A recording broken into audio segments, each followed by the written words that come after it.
So अब चाहिँ हामी के पढ्छौँ, अब चाहिँ हामी क्यालकुलेसन पढ्छौँ, क्यालकुलेसन्सहरू पढ्छौँ है। जस्तै कि नम्बर 1 मा छ हामीलाई मानौँ, ओके यसरी लेखौँ नम्बर 1 मा छ हामीसँग सम गर्ने तरिका, सम कसरी गर्छ, कुनै पनि दुईवटा नम्बरहरूलाई एड कसरी गर्छ। अनि अर्को नम्बर 2 मा छ हामीसँग प्रोडक्ट निकाल्ने, यस्तै गरी हामीसँग धेरैवटा क्यालकुलेसनहरू छ, तर हामी आज 2-4वटा मात्रै हेर्छौँ है त। दुईवटा नम्बरहरूको सम निकाल्नु पऱ्यो भने के गर्ने भनेपछि दुईवटा नम्बर भनेपछि के आयो, तपाईँले कि त भेरिएबल लेख्नु पऱ्यो, कि त आइएनटी लेख्नु पऱ्यो, कि त डबल लेख्नु पऱ्यो है। ल नम्बर भनेपछि म आइएनटी भनेर लेखिदिन्छु अहिले। एउटा नम्बर छ एनयुएम भन्ने नाम भएको, जसको अमाउन्ट चाहिँ कति हो 12 छ अरे, राइट। मैले भनेको थिएँ इन्टिजरलाई मात्रै डबल कोटेसन दिनुपर्छ, अरूलाई पर्दैन भनेर है त। ओके अब के छ आइएनटी भन्ने num2 भन्ने अर्को यसको भाइ छ अरे, जसको एज कति हो, ल यति नै भन्दै एज भन्दैम होइन, जसको नम्बर कति हो 20 हो है। ल हेर्दा मैले के गर्दै num1 भन्नेको 20, num2 भन्नेको 20, यिनीहरू दुइटैको भ्यालु के हो इन्टिजर हो है। अब हामीलाई थाहा छ यो इन्टिजर हो भने कम्प्युटरलाई थाहा छैन नि त, त्यही भएर हामीले कम्प्युटरलाई यो के भने इन्टिजर हो है यो भ्याल्यु चाहिँ भने है त।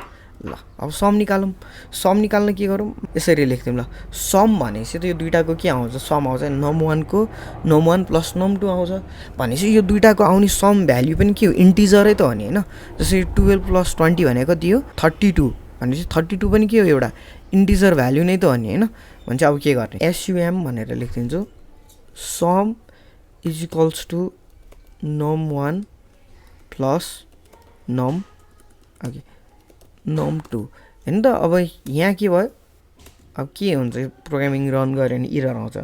सम भने के हो भन्न सोध्छ है, सम भने के हो, यो यसको पछाडि खै के किन कि यस्तो कुराहरू यसरी त हुँदैन प्रोग्रामिङ भनेर यसले भनिसक्यो। यो सम भने के हो भने चाहिँ, सो सम भने के हो आइएनटी हो, यसलाई हामी भन्ने यो सम भने चाहिँ के हो आइएनटी हो। अनि यो सम भने चाहिँ कुन जोडेर आयो num1 जोड्यो अनि num2 जोड्यो, अनि प्रोग्रामिङको लास्टमा के लेख्नुपर्छ सेमिकोलन। ओके अब रन गरेपछि इरर चाहिँ आउँदैन है, केही पनि प्रिन्ट हुँदैन, किन भन्दाखेरि हामीले केही प्रिन्ट गर्ने कोडै लेखेको छैनौँ है त। अब चाहिँ म यहाँ के लेख्छु भने प्रिन्ट एसयुएम भनेर लेख्छु। अब प्रिन्ट सम यसलाई पनि हामी ब्राकेटभित्र लेख्छौँ, ओके अनि लास्टमा के दिन्छौँ सेमिकोलन। हेर्नु त के भयो एकदम सजिलोसँग आइएनटी भनेको के num1 भनेको एउटा आइएनटी हो जसको भ्यालु कति छ 12, num2 भने नि के हो आइएनटी हो जसको भ्यालु कति छ 20। अब यो दुइटाले जोड्यो भने यसको सम कति कुन आउँछ आइएनटी नै आउँछ, जसको भ्यालु के छ नम्बर 1 प्लस नम्बर 2 गऱ्यो भने सम आउँछ। अब प्रिन्ट सम भनेर लेखेपछि अब के हुन्छ हेर्नु त, हेरौँ त 32 राइट, यसरी मिल्छ गर्न। अब यसरी होइन म यसरी गर्छु प्रिन्ट यहीँ NUM1 लेख्छु प्लस NUM2 लेख्छु भन्नु नि पायो, यसरी पनि पायो। म यस्तो गर्छु भन्नु पनि पाउनुहुन्छ तपाईँहरूले, यहीँ म यसरी आइएनटी सम लेख्दिनँ सिधै लेख्छु भन्नु पनि पाउनुहुन्छ। अब भनिदिने भने त यसरी लेख्नु पनि पाइन्छ, प्रिन्ट यसरी लेख्नु पाउँछ 12 प्लस 20 भनेर लेख्नु मिल्छ, के 20 भनेर लेख्नु मिल्छ है, यसरी लेख्नु मिल्छ हेर्नु त यसरी लेख्नु मिल्छ। तर तपाईँको कोड कम्प्याक्टेबिलिटी कति छ, कोड सस्टेनेबिलिटी कति छ, कोडले इफिसियन्सी कति दिन्छ, भोलि गएर कोडमा चेन्जेसहरू गर्नु पऱ्यो नि के गर्नु पऱ्यो भन्ने कुराहरू हुन्छ है। जस्तो कि मानौँ मलाई यो यस्तो अहिले पो मेरो थोरै छ त, भोलि गएर मैले एप बनाउनु पऱ्यो भने अथवा कुनै पनि वेबसाइट बनाउनु पऱ्यो भने त एप्लिकेसन त ठुलो हुन्छ, कोड त धेरै हुन्छ भनेपछि तपाईँले एक ठाउँमा चेन्ज गरे पुग्यो नि त, धेरै ठाउँमा चेन्ज गर्नु परेन नि त। त्यही भएर हामी यसरी गर्छौँ है त। ल सम चाहिँ यसरी गर्ने हो, ओके म यतिलाई चाहिँ हटाइदिन्छु। ओके सो यो दुईवटा नम्बरको सम भयो यसमा है। ओके अब म लेख्छु फेरि आइएनटी। अब यो दुईवटा नम्बरलाई के गरौँ माइनस गरिदिउँ है, सबट्र्याक्ट गरिदिउँ, एसयुबी भनेर लेखौँ, सबट्र्याक्ट गरिदिउँ। अब हेर्नुहोस् त नम्बर 2 बाट नम्बर 1 सबट्र्याक्ट गरिदिउँ है त, NUM2 माइनस NUM1। ओके अब यो दुइटालाई माइनस गरेको भ्याल्यु चाहिँ कहाँ स्टोर भयो भन्दाखेरि सबमा स्टोर भयो, एसयुबीमा स्टोर भयो क्या। यो दुइटालाई माइनस गरेर भ्याल्यु चाहिँ यसमा स्टोर भयो, तर प्रिन्ट नगरीसम्म त देखिँदैन होइन। हुन्छ के गर्नु पऱ्यो प्रिन्ट के गर्नु पऱ्यो एसयुबी भनेर लेख्नु पऱ्यो राइट। अब हेर्नुहोस् त के आउँछ बुम 8 आयो नि भने चाहिँ माइनस गरेर आयो भ्याल्यु राइट है। अब यस्तै गरी आइएनटी भनेर लेख्छौँ। अब डिभाइड डिआइभी भनौँ, डिभाइड भनौँ यसरी। अब डिभाइड गर्नु पऱ्यो भने के लेख्ने NUM2। अब हामीसँग डिभाइडको यस्तो छ अपरेटर्स भ्याल्यु NUM1 यसरी लेख्ने होइन। यसरी लेखेपछि अब यहाँ तपाईँले के लेख्नु पऱ्यो प्रिन्ट। अब के लेख्नु पऱ्यो यसरी ब्र्याकेटभित्र डिआइभी। किन डिआइभी किनकि यो दुईवटा डिभाइड भएर भ्याल्यु केमा स्टोर भएको छ यसले स्टोर गरेको छ। हेरौँ त इरर आउँछ के आउँछ। ओके इरर आयो के भनेको छ नि त हो। अब यहाँ एउटा इरर आयो a value of type double can not be assign to a variable of data type integer भनेको छ। भनेपछि हेर्नुहोस् त 20 डिभाइड बाई 12 भने त भ्याल्यु त पोइन्टमा आउने हो नि त होइन। तर यहाँ अगाडि के छ इन्टिजर छ भनेपछि इन्टिजरले पोइन्ट भने भ्याल्यु लिन्छ लिँदैन केले लिन्छ डबलले। डबल कि त भेरिएबल तर अहिले हामी डबल लेख्दिउँ होइन त। अब डबल लेखे चाहिँ ट्यागको एरर सल्भ हुन्छ ओके होइन त। 1.677777 आइरहेछ होइन भनेपछि यसरी सल्भ हुँदो रहेछ प्रब्लम्सहरू ओके। अब मल्टिप्लाई गर्नु पऱ्यो भने पनि त्यही हो आइएनटी। अब यो दुइटा मल्टिप्लाई गरेपछि डबल त हुँदैन आइएनटी नै हुन्छ है। MUL भनेर लेख्दिउँ इक्वल्स टु NUM1 मल्टिप्लाई भनेको के हो मल्टिप्लाई अनि NUM2 स्टार लेख्छ हामी मल्टिप्लाई भनेर चाहिँ। अनि यहाँ के गरौँ प्रिन्ट के गरौँ MUL भनेर लेख्दिउँ MUL भनेर लेख्दिउँ है ओके। अनि यस्तो के भयो अब मल्टिप्लाई भएर भ्याल्यु आउने भयो ओके। अब तपाईँलाई यति कोड छोपिदिएँ भने मैले यसरी यति कोडै हटाइदिएँ भने त के देख्नुभयो तपाईँले यति नम्बरमा देख्नु यो के भएको यो जोड्या हो कि के हो केही थाहा छैन नि त होइन। हामीले केही थाहा छ त यो के भएको थाहा छैन। त्यही भएर म अलिकति राम्रोसँग लेख्छु यसलाई होइन। अब यो अलिकति इम्पोर्टेन्ट कुरा छ यसलाई म यसरी सेमिकोलनभित्र लेख्छु। अब प्रिन्ट गरेँ भने के आउँछ है समलाई प्रिन्ट गरेँ अघि मैले यतिकै बाहिर लेखेँ यति भेरिएबल बनाएर। अब अहिले त सेमिकोलनभित्र राखेको छु स्ट्रिङको फर्ममा भयो। अब हेर्नु के आउँछ सम भनेर आयो SUM भनेर आयो। तर हामीले यो चाहियो होइन हामीलाई त के चाहियो यो सम चाहियो। तर यहाँ स्ट्रिङ फर्ममा लेखेपछि त सम भनेर आउँदो रहेछ। भनेपछि यसको अगाडि चाहिँ तपाईँले यस्तो स्ट्रिङमा लेख्नु भने चाहिँ डलर भनेर लेख्नु पऱ्यो। अब डलर भनेर यसरी लेख्नु भने चाहिँ अब यहाँ के आउँछ भ्याल्यु 32 भनेर आयो। यो किन लेखेँ यस्तो भन्दाखेरि चाहिँ यसको अगाडि तपाईँले केही चिजहरू लेख्नु मिल्छ। अब दि सम भ्याल्यु इज भनेर ल अब हेर्नु त के आउँछ द सम भ्याल्यु इज भनेर आउँछ नि आयो।